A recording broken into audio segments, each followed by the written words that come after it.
విశాఖలో cycling, walking కోసం ప్రత్యేక మార్గాలు ఏర్పాటు చేస్తామని సీఎం చంద్రబాబు తెలియజేశారు. ప్రపంచ పర్యావరణ దినోత్సవం సందర్భంగా Visakha AU engineering college grounds లో సీఎం మొక్కలు నాటారు. విశాఖలో సైక్లింగ్, వాకింగ్ కోసం ప్రత్యేక ట్రాక్లు ఏర్పాటు చేస్తామని చెప్పారు. హైదరాబాద్ తరహాలో ఇక్కడ కూడా పచ్చదనం అభివృద్ధి చేయాలి అన్నారు. రాష్ట్రంలో అంతర్జాతీయ ప్రమాణాలతో ఆక్వా ఉత్పత్తుల నాణ్యతను పెంచుతామని ఏపీ సీఎం చంద్రబాబు అన్నారు. దేశంలోని మత్స్య సంపదలో 28% ఏపీ నుంచి వస్తోంది అని చెప్పారు. విశాఖపట్నంలో national food seafood exports పై నిర్వహించిన వర్క్షాప్తో కేంద్ర మంత్రి పీయూష్ గోయల్తో కలిసి సీఎం పాల్గొన్నారు. సముద్ర ఉత్పత్తుల ఎగుమతులను పెంచడమే లక్ష్యంగా పెట్టుకున్నామని సీఎం చెప్పారు. ఆక్వా ఉత్పత్తుల ఎగుమతిలో దేశంలో ఏపీదే అగ్రస్థానమన్నారు. ప్రపంచ పర్యావరణ దినోత్సవంలో భాగంగా తిరుమలలోని అతిథి గృహం దగ్గర కేంద్ర మంత్రి పీయూష్ గోయల్ మొక్క నాటారు. తల్లి పేరిట తిరుమలలో మొక్క నాటడం ఆనందంగా ఉంది అన్నారు. తిరుచానూరు శ్రీ పద్మావతి అమ్మవారిని పీయూష్ గోయల్ దర్శించుకున్నారు. ప్రత్యేక పూజలు నిర్వహించారు. కేంద్ర మంత్రికి జిల్లా మంత్రి అనగాని సత్యప్రసాద్, ఎమ్మెల్యే పులివర్తి నాని, ఆలయ అధికారులు స్వాగతం పలికారు. పీయూష్ గోయల్ను ఆలయ అధికారులు శాలువాతో సత్కరించి తీర్థప్రసాదాలు అందజేశారు. ప్రపంచ పర్యావరణ దినోత్సవం సందర్భంగా ఎన్టీఆర్ జిల్లాలోని మూలపాడు బటర్ఫ్లై పార్కును డిప్యూటీ సీఎం పవన్ కళ్యాణ్ సందర్శించారు. పార్కులోని కుండపల్లి బొమ్మలు, స్టాల్స్ ను పరిశీలించారు. పర్యావరణ పరిరక్షణ కోసం 2.5 కోట్ల సీడ్ బాల్స్ తయారీకి శ్రీకారం చుట్టామని పవన్ కళ్యాణ్ తెలియజేశారు. సీడ్ బాల్స్ తయారీలో స్వయంగా పాల్గొన్నారు. మొక్కలను నాటినంత ఉత్సాహం వాటిని సంరక్షించడంలో లేదు అని అన్నారు. ప్రతి ఒక్కరూ పర్యావరణాన్ని కాపాడుకోవాలని సూచించారు. Friday no vehicle day. ప్రపంచ పర్యావరణ దినోత్సవం సందర్భంగా 3వ వారం కూడా సైకిల్పై అమరావతి సచివాలయానికి వెళ్లారు మంత్రి నిమ్మల రామానాయుడు. విజయవాడ క్యాంప్ ఆఫీస్ నుంచి 20 కిలోమీటర్లు సైకిల్ తొక్కుతూ ప్రయాణించారు. పర్యావరణ దినోత్సవం సందర్భంగా కొండవీడు వాగు లిఫ్ట్ దగ్గర ఇరిగేషన్ అధికారులతో కలిసి మొక్కలు నాటారు. కాలుష్య రహిత ప్రయాణం కోసం ప్రతి ఒక్కరూ వారానికి ఒక్కసారైనా సైకిల్ ప్రయాణం చేయాలి అన్నారు. ఆంధ్రప్రదేశ్ గిరిజన సంక్షేమ శాఖ ఆధ్వర్యంలో 10వ తరగతి ఇంటర్మీడియట్ పరీక్షల్లో ప్రతిభ కనబర్చిన విద్యార్థులు, ఉపాధ్యాయులను ప్రభుత్వం ఘనంగా సన్మానించింది. గిరిజన సంక్షేమ శాఖ మంత్రి గుమ్మడి సంధ్యారాణి ఈ కార్యక్రమానికి ముఖ్య అతిథిగా హాజరై ప్రతిభావంతులను అభినందించారు. 10th ఇంటర్మీడియట్ పరీక్షల్లో అత్యుత్తమ ఫలితాలు సాధించిన విద్యార్థులను ప్రత్యేకంగా సన్మానించారు. జనసేన పార్టీ తరపున సభలు ఏర్పాటు చేసుకోనివ్వకుండా తెలంగాణ ప్రభుత్వం అడ్డుకోవడం తగదు అన్నారు. కృష్ణా జిల్లా పెడన ఎమ్మెల్యే కాగిత కృష్ణప్రసాద్ కొందరు తెలంగాణ వాదుల పేరిట విమర్శలు చేయడం బాధాకరమని అన్నారు. వారి బెదిరింపులను సాకుగా చూపి అక్కడి ప్రభుత్వం అనుమతులు ఇవ్వకపోవడం సరికాదు అన్నారు. శ్రీకాకుళం జిల్లా పలాస ప్రభుత్వ ఆసుపత్రిని ఎమ్మెల్యే కౌతు శిరీష ఆకస్మికంగా తనిఖీ చేశారు. సమయానికి విధులకు రాని వైద్యులు, సిబ్బందిపై ఆగ్రహాన్ని వ్యక్తం చేశారు. ఉదయం 11 గంటల సమయానికి 4 డాక్టర్లు మాత్రమే హాజరు కావడంపై ఆరా తీశారు. ఆసుపత్రి హాజరు రిజిస్టర్ను పరిశీలించారు. రోగులకు అందుతున్న వైద్య సేవలను అడిగి తెలుసుకున్నారు. విధులకు ఆలస్యంగా ఎందుకు వస్తున్నారో వివరణ ఇవ్వాలని ఎమ్మెల్యే ఆదేశించారు. ఎన్నిసార్లు చెప్పినా వైద్యుల తీరు మారడం లేదని, రోగులకు ఇబ్బందులు కలిగిస్తే చర్యలు తప్పవని హెచ్చరించారు. ప్రపంచ పర్యావరణ దినోత్సవం వేళ నంద్యాల చిత్రకారుడు అద్భుతం సృష్టించాడు. టెంకాయపై మైక్రో బ్రష్లు, వాటర్ కలర్స్తో 620 సూక్ష్మ చిత్రాలను గీసి ఔరా అనిపించారు.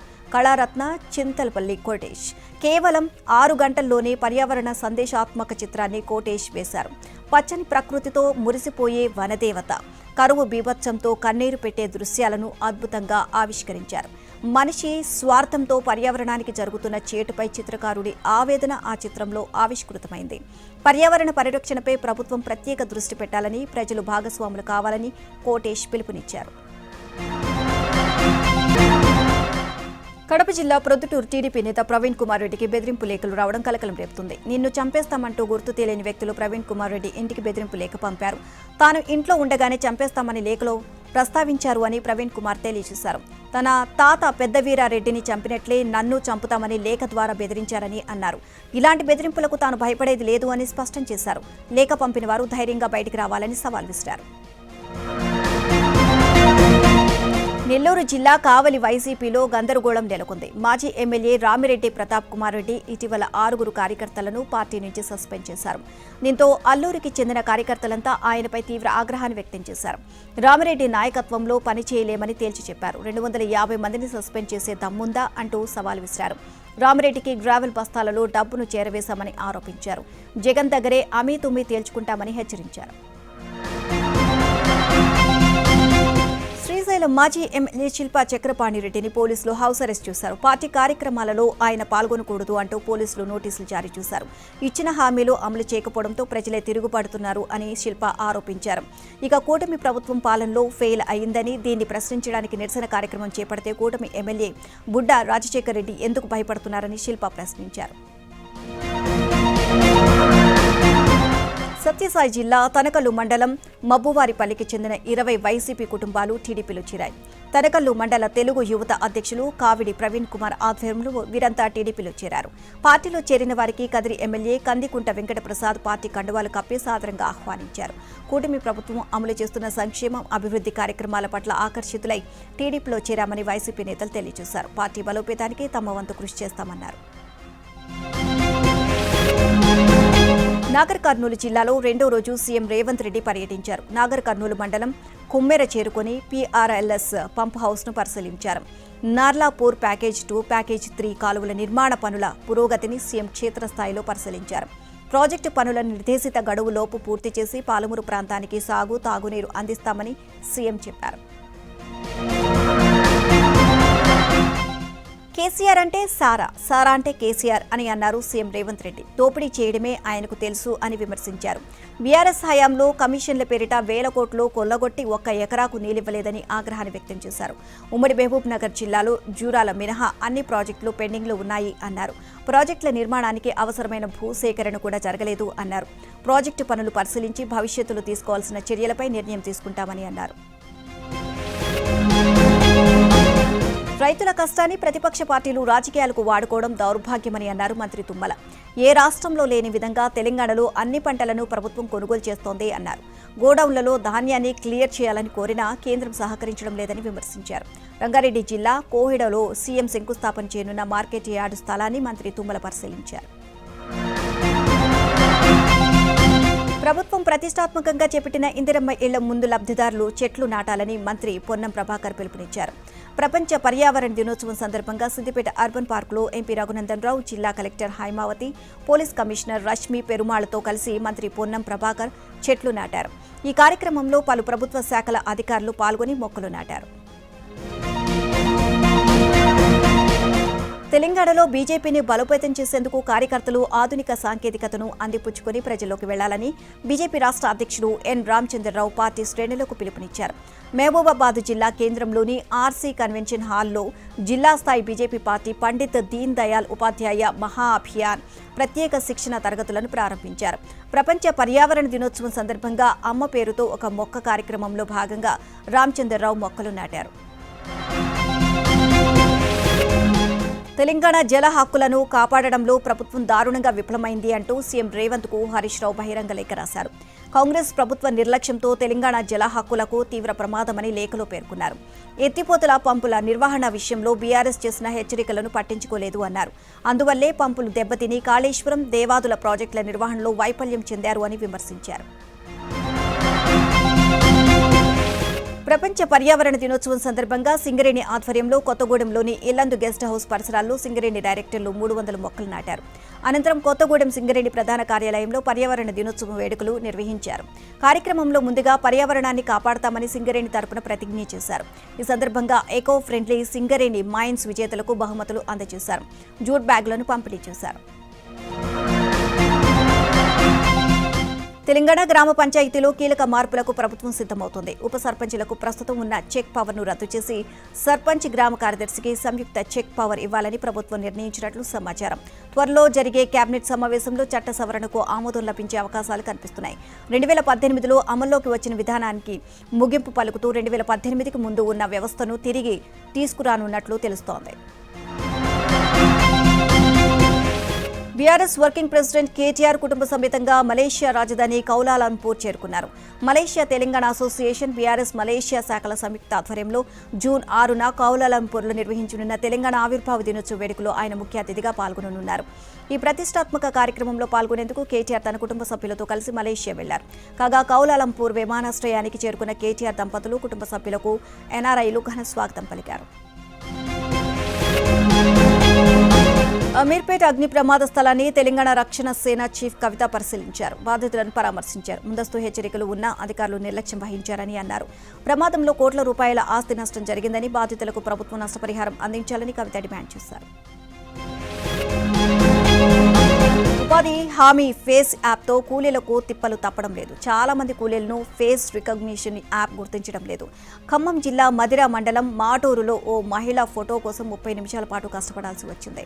ఇక ఫేస్ రికగ్నిషన్ కాకపోతే కూలీలకు డబ్బులు అకౌంట్లో పడవు. ఈ విధానంతో ఉపాధి పనుల కంటే ఫోటోల కోసమే ఎక్కువ సమయం వృధా అవుతుందని కూలీలు ఆవేదన వ్యక్తం చేస్తున్నారు.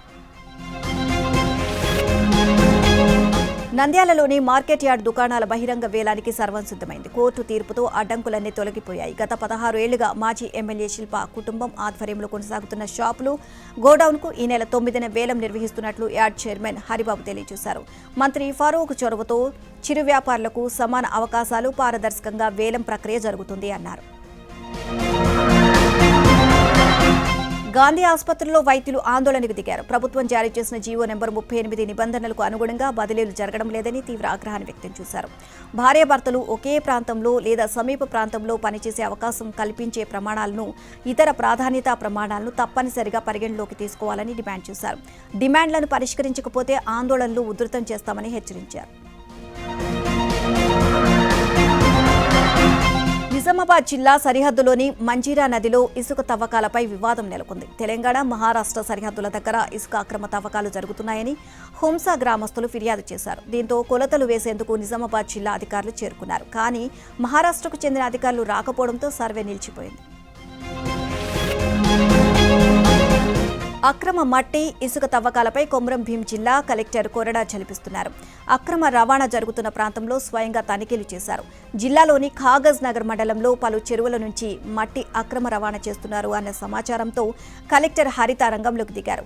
పలు చెరువులను ఆకస్మికంగా తనిఖీ చేశారు. చెరువుల నుంచి మట్టితో వస్తున్న 3 ట్రాక్టర్లను, మట్టి తీసుకువెళ్లేందుకు వస్తున్న 2 ట్రాక్టర్లను ఆపివేశారు. ట్రాక్టర్లను సీజ్ చేసి పోలీస్ స్టేషన్కు తరలించాలని అధికారులను ఆదేశించారు. మంచిర్యాల జిల్లా జైపూర్ మండలంలో అక్రమ మట్టి తవ్వకాలు యథేచ్ఛగా సాగుతున్నాయి. పూడికతీత పేరిట లక్షల విలువైన మట్టిని అక్రమంగా అమ్ముకుంటున్నారు. నర్సింగపూర్ చెరువులో పూడికతీతకు అనుమతి తీసుకున్న కొందరు వ్యక్తులు నిబంధనలు ఉల్లంఘించి పెద్ద పెద్ద జేసీబీలతో తవ్వుతూ లారీల ద్వారా తరలిస్తున్నారు. ఇటుక పట్టీలకు, వెంచర్లకు మట్టిని తరలిస్తూ పెద్ద మొత్తంలో సొమ్ము చేసుకుంటున్నారు. ఇదంతా బహిరంగంగానే జరుగుతున్నా సంబంధిత అధికారులు కన్నెత్తి కూడా చూడడం లేదని స్థానికులు ఆగ్రహాన్ని వ్యక్తం చేస్తున్నారు. సూర్యాపేట జిల్లాలో ఓ కుటుంబానికి కరెంటు బిల్లు షాక్ ఇచ్చింది. ఏకంగా 1,27,00,000కు పైగా చెల్లించాలని బిల్లు రావడంతో అంతా కంగుతిన్నారు. పాలకవీడు కొత్త తండాకు చెందిన మహిళ గృహజ్యోతి పథకంలో లబ్ధిదారు. అయితే ప్రతి నెల తీసినట్లే మీటర్ రీడింగ్ తీయగా అందులో 1,27,79,408 రూపాయల బిల్లు రావడంతో వారంతా షాక్ అయ్యారు. వాస్తవానికి ఆమె ఇంటికి 2 ఫ్యాన్లు, 2 లైట్లు మాత్రమే ఉన్నాయి. ఈ విషయాన్ని విద్యుత్ శాఖ అధికారులకు తెలియజేయడంతో మరోసారి బిల్లును సరిచేసి 110 రూపాయలుగా తేల్చడంతో అంతా ఊపిరి పీల్చుకున్నారు. సత్యసాయి జిల్లా కదిరిలో ఆకతాయిలు రెచ్చిపోతున్నారు. బైకులపై ప్రమాదకర స్టంట్లతో ఇతర వాహనదారులను భయాందోళనకు గురిచేస్తున్నారు. యువకుల బైక్ విన్యాసాల వీడియోలు వైరల్ కావడంతో 4 యువకుల్ని గుర్తించి పోలీసులు కేసు నమోదు చేశారు. కదిరి ప్రాంతంలో బైక్ విన్యాసాలతో వికృత చేష్టలకు పాల్పడుతున్న మరో 21 మందిని గుర్తించామని, త్వరలోని వారిపైన చట్టపరమైన చర్యలు తీసుకుంటామని పోలీసులు హెచ్చరించారు. నెల్లూరు జిల్లా సంగంలో గురువారం అర్ధరాత్రి గంజాయి మత్తులు యువకులు రెచ్చిపోయారు. వీధుల వెంబడి కర్రలు పట్టుకుని వీరంగం సృష్టించారు. పలు వాహనాలపై కర్రలతో దాడి చేసి ధ్వంసం చేశారు. ద్విచక్ర వాహనదారులను అడ్డుకొని కర్రలు, బీరు బాటిళ్లతో దాడికి పాల్పడ్డారు. గంజాయి మూకల దాడిలో 2 గాయపడినట్లు తెలుస్తోంది. గంజాయి బ్యాచ్ వీరంగంతో స్థానికులు తీవ్ర భయభ్రాంతులకు గురయ్యారు. నగర్లో ఈదురుగాలులు బీభత్సాన్ని సృష్టించాయి. జడ్చెల మండలంలో ఈదురుగాలులతో కూడిన భారీ వర్షం కురిసింది. ఉద్దండాపూర్ రిజర్వాయర్ వద్ద సీఎం పర్యటన కోసం ఏర్పాటు చేసిన ఫ్లెక్సీలు, స్టాలు, టెంట్లు కుప్పకూలిపోయాయి. హెలిప్యాడ్ వద్ద వర్షపు నీరు నిలిచిపోయింది. పోలవరం జిల్లా దేవీపట్నం మండలంలో పెద్ద పులి సంచారంతో ప్రజలు ఆందోళన చెందుతున్నారు. పరగసానిపాడు, కూడిపల్లి, బోడిగూడెం పరిసరాల్లో పులి సంచరిస్తుంది అన్న సమాచారంతో గిరిజన గ్రామాల ప్రజలు తీవ్ర భయాందోళన చెందుతున్నారు. పులికి అమర్చిన రేడియో కాలర్, డ్రోన్ కెమెరాలతో కదలికలను అధికారులు గుర్తించారు. పులి సంచారంతో గండిపోచమ్మ ఆలయానికి వెళ్లే రోడ్డును అధికారులు మూసివేశారు. పెద్ద పులిని బంధించేందుకు రెస్క్యూ ఆపరేషన్ కొనసాగుతోంది. తిరుపతి జిల్లా ఎర్రవారెంపాలెం మండలంలోని తలకోన అటవీ మార్గంలో ఒంటరి ఏనుగు హల్చల్ చేసింది. తలకోనకు వెళ్లే మార్గంలోని చెక్పోస్ట్ దగ్గర ఏనుగుల గుంపు తిష్టవేసింది. అందులో నుంచి ఓ ఏనుగు రోడ్డుపైకి వచ్చి ఘీంకారాలు చేస్తూ హల్చల్ చేసింది. దీంతో వాహనదారులు భయాందోళన వ్యక్తం చేశారు. స్థానికులు అప్రమత్తంగా ఉండాలని అటవీ శాఖ అధికారులు హెచ్చరించారు. మెదక్ జిల్లా రామాయంపేట మండలంలో ఓ ఎలుగుబంటి మృతి చెందిన ఘటన స్థానికంగా కలకలం రేపింది. మండల పరిధిలోని ఝాన్సీ లింగాపూర్లోని సదాశివనగర్ తండా సమీపంలో ఈ సంఘటన చోటు చేసుకుంది. పొలాలకు వెళ్లే దారిలో ఎలుగుబంటి అచేతనంగా పడి ఉండడాన్ని గమనించిన రైతులు వెంటనే అటవీశాఖ అధికారులకు సమాచారం అందించారు. ఫారెస్ట్ అధికారులు అక్కడికి చేరుకుని ఎలుగుబంటి కళేబరాన్ని పరిశీలించారు. పోస్టుమార్టం తర్వాతే ఎలుగుబంటి మృతికి గల కారణాలు తెలుస్తాయని అధికారులు తెలియజేశారు. కాకినాడ జిల్లా కలెక్టరేట్లో ఆదాయానికి మించిన ఆస్తుల కేసులో ఏసీబీ అధికారులు record room senior assistant Shivakumar సోదాలు నిర్వహిస్తారు. అలాగే కాకినాడ రూరల్ ఎస్ఆర్ఎంటీ అపార్ట్మెంట్లోని ఆయన ఇంట్లో అధికారులు తనిఖీలు చేశారు. విలువైన డాక్యుమెంట్లను స్వాధీనం చేసుకున్నారు. సంకల్పం ఉంటే వయసు అడ్డు కాదని, చదువుకు వయసుతో సంబంధం లేదని మాజీ మావోయిస్టు కీలక నేత తిప్పిరి తిరుపతి అలియాస్ దేవ్జీ నిరూపించారు. కోరుట్లకు చెందిన దేవ్జీ లాసెట్ ప్రవేశ పరీక్ష ఫలితాల్లో 349 ర్యాంకు సాధించారు. ఇటీవలే జనజీవన స్రవంతిలో కలిసిన దేవ్జీ సమాజ సేవ కోసం కొత్త దారిని ఎంచుకున్నారు. న్యాయ విద్యను అభ్యసించి పేదలకు ఉచిత న్యాయ సలహాలు అందించాలి అనే లక్ష్యంతో చదువు బాట పట్టారు. దాదాపు 40 ఏళ్ల క్రితం ఇంటర్మీడియట్లో మిగిలిపోయిన తెలుగు పరీక్షను బోర్డు అనుమతితో గత నెల పూర్తి చేశారు. అనంతరం న్యాయ విద్య ప్రవేశ పరీక్షల్లో మంచి ర్యాంకు సాధించారు. 60 ఏళ్లు దాటినా విద్య పట్ల చూపిస్తున్న ఆసక్తి, పట్టుదల నేటి తరానికి స్ఫూర్తిగా నిలుస్తోంది. హైదరాబాద్లో సీతారాంబాగ్లో నాసిరకం చాక్లెట్ల తయారీ కేంద్రంపై పోలీసులు దాడి చేశారు. విగ్నెట్ ఫుడ్ స్పెషాలిటీస్ యూనిట్పై హెచ్ ఫాస్ట్ ఫుడ్ సేఫ్టీ అధికారులు జాయింట్ ఆపరేషన్ నిర్వహించారు. తయారీ తేదీ, ఎక్స్పైరీ డేట్, బ్యాచ్ నెంబర్లు లేకుండా చాక్లెట్లు మార్కెట్లోకి సరఫరా చేస్తున్నట్లు గుర్తించారు. రీప్యాకింగ్ చేస్తూ నిబంధనలు ఉల్లంఘించిన కొండ కార్తిక్ అనే వ్యక్తిని పోలీసులు అరెస్ట్ చేశారు. 200 కిలోల క్యారమెల్ చాక్లెట్లు, చాకో బాల్స్, చాక్లెట్ స్టిక్స్ స్వాధీనం చేసుకున్నారు. గడువు ముగిసిన ముడి పదార్థాలను సీజ్ చేశారు. సూర్యాపేట జిల్లా కోదాడలో దొంగలు రెచ్చిపోయారు. తాళం వేసిన ఇంట్లో భారీ చోరీకి పాల్పడ్డారు. ఇంటికి తాళం వేసి ఉండడంతో చొరబడ్డ దొంగలు బీరువాలో ఉన్న 1.5 తులాల బంగారం, 60 తులాల వెండితో పాటు 15,000 నగదును ఎత్తుకు వెళ్లారు.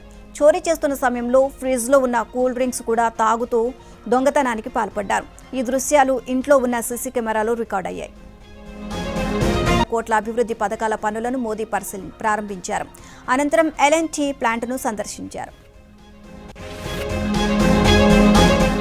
కర్ణాటక నుంచి రాజ్యసభ సభ్యుడిగా ఏఐసీసీ అధ్యక్షుడు ఖర్గే నామినేషన్ దాఖలు చేశారు. ఖర్గేతో పాటు మన్సూర్ ఖాన్, పవన్ ఖేరా నామినేషన్ వేశారు. ఈ కార్యక్రమానికి రాహుల్ గాంధీతో పాటు కర్ణాటక సీఎం డీకే సిద్ధరామయ్య హాజరయ్యారు. కర్ణాటక మంత్రి రామలింగారెడ్డి తన పదవికి రాజీనామా చేశారు. శాఖల కేటాయింపుపై అసంతృప్తిగా ఉన్న రామలింగారెడ్డి ప్రమాణ స్వీకారం చేసిన 3 రోజులకే మంత్రి పదవికి రిజైన్ చేశారు. కేబినెట్ కూర్పులో భాగంగా రామలింగారెడ్డికి ఇరిగేషన్ శాఖను కేటాయించారు. అయితే బెంగళూరు నగర అభివృద్ధి శాఖను రామలింగారెడ్డి ఆశించారు. సీఎం డీకే శివకుమార్ మాట ఇచ్చి తప్పారని, అందుకే మంత్రి పదవికి రాజీనామా చేస్తున్నట్లు రామలింగారెడ్డి ప్రకటించారు.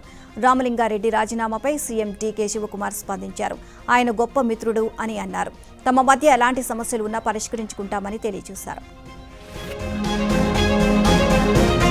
తమిళనాడు రాజకీయాలు రసవత్తరంగా మారాయి. ఆ రాష్ట్ర బీజేపీ మాజీ అధ్యక్షుడు అన్నమలై పార్టీని వీడారు. పార్టీ ప్రాథమిక సభ్యత్వానికి రాజీనామా చేశారు. ఆయన రాజీనామాను బీజేపీ జాతీయ అధ్యక్షుడు నితిన్ నబీన్ ఆమోదించారు. కాగా కొత్త పార్టీ ఏర్పాటు దిశగా అన్నమలై ప్రయత్నాలు చేస్తున్నట్లు ప్రచారం జరుగుతోంది. కాంగ్రెస్ అగ్రనేత, లోక్సభ ప్రతిపక్ష నేత రాహుల్ గాంధీ ఆసక్తికర ట్వీట్ చేశారు. అండమాన్ నికోబార్ దీవుల్లో కేంద్ర ప్రభుత్వం చేపట్టిన గ్రేట్ నికోబార్ ప్రాజెక్టును వ్యతిరేకిస్తూ రాహుల్ గాంధీ వీడియోను పోస్ట్ చేశారు. గ్రేట్ నికోబార్ ప్రాజెక్టుకు వ్యతిరేకంగా దేశ యువత, ప్రజలు ఉద్యమించాలని కోరారు. దేశవ్యాప్తంగా సంతకాల సేకరణ ఉద్యమానికి పిలుపునిచ్చారు. నికోబార్ దీవుల్లో స్వయంగా స్కూబా డ్రైవింగ్ చేసిన రాహుల్ అక్కడి పగడపు దిబ్బల విధ్వంసంపై ఆందోళన వ్యక్తం చేశారు. దేశ సహజ సంపదను మోదీ సర్కార్ ధ్వంసం చేస్తోంది అని ఆరోపిస్తూ ఓ వీడియో రిలీజ్ చేశారు. కాక్రోచ్ జనతా పార్టీకి ఢిల్లీ హైకోర్టులో ఊరట లభించింది. నీట్ యూజీ పేపర్ లీక్ వివాదంపై ఢిల్లీలోని జంతర్ మంతర్ వద్ద రేపు కాక్రోచ్ జనతా పార్టీ నిరసనకు సిద్ధమైంది. అయితే ఈ ఆందోళనను అడ్డుకోవాలంటూ సేవ్ ఇండియా ఫౌండేషన్ దాఖలు చేసిన అప్పీల్పై అత్యవసర విచారణకు హైకోర్టు వెకేషన్ బెంచ్ నిరాకరించింది. అలాగే కేంద్ర ప్రభుత్వం బ్లాక్ చేసిన CJP X ఖాతా పునరుద్ధరణపై తక్షణ స్టే ఇచ్చేందుకు కోర్టు నిరాకరిస్తూ విచారణను జూలై 6కు వాయిదా వేసింది. అయితే పోలీసుల ముందస్తు అనుమతి లేకపోవడంతో రేపటి నిరసనపై ఉత్కంఠ నెలకొంది. సుప్రీంకోర్టుపై మద్రాస్ హైకోర్టు ఘాటు వ్యాఖ్యలు చేసింది. ఎన్నికల వివాదాల పరిష్కారంలో ఆలస్యంపై మద్రాస్ హైకోర్టు అసంతృప్తి వ్యక్తం చేసింది. 2016 రాధాపురం ఎన్నికల కేసులో ప్రస్తుత స్పీకర్ పెరుమాళ్ల అప్పావు గెలిచారని తేల్చడానికి సుప్రీంకోర్టుకు 6 ఏళ్లు పట్టడాన్ని తప్పుపట్టింది. పదవీకాలం ముగిశాక తీర్పులిస్తే ఓటర్ల తీర్పుకు విలువేముంది అని, సకాలంలో వివాదాలు తేల్చకపోతే భారత్ నిరంకుశ దేశంగా మారుతుంది అని హెచ్చరించింది. అలాగే అక్రమంగా గెలిచిన వారికి ఎమ్మెల్యే పెన్షన్ అర్హత లేదు అని జస్టిస్ చేచంద్రన్ స్పష్టం చేశారు. ఆర్టిఫిషియల్ ఇంటెలిజెన్స్ రంగంలో టాప్ పొజిషన్లో ఉన్న అమెరికన్ టెక్ కంపెనీ ఆంథ్రోపిక్ సంచలన ప్రతిపాదన చేసింది. ప్రపంచవ్యాప్తంగా AI అభివృద్ధికి విరామం ఇవ్వాలని కోరింది. AI సెల్ఫ్ ఇంప్రూవ్మెంట్పై ఆంథ్రోపిక్ యజమానులు ఆందోళన వ్యక్తం చేశారు. AI మోడల్ సామర్థ్యం త్వరలోనే మానవ జోక్యం లేకుండా తమను తాము మెరుగుపరుచుకునే స్థాయికి చేరుకుంటుంది అని అంచనా వేశారు. ఇది తీవ్రమైన ప్రమాదాలకు దారితీయొచ్చు అని, అందుకే కొన్నాళ్లు AI అభివృద్ధిని నిలిపివేయాలని కోరుతున్నారు.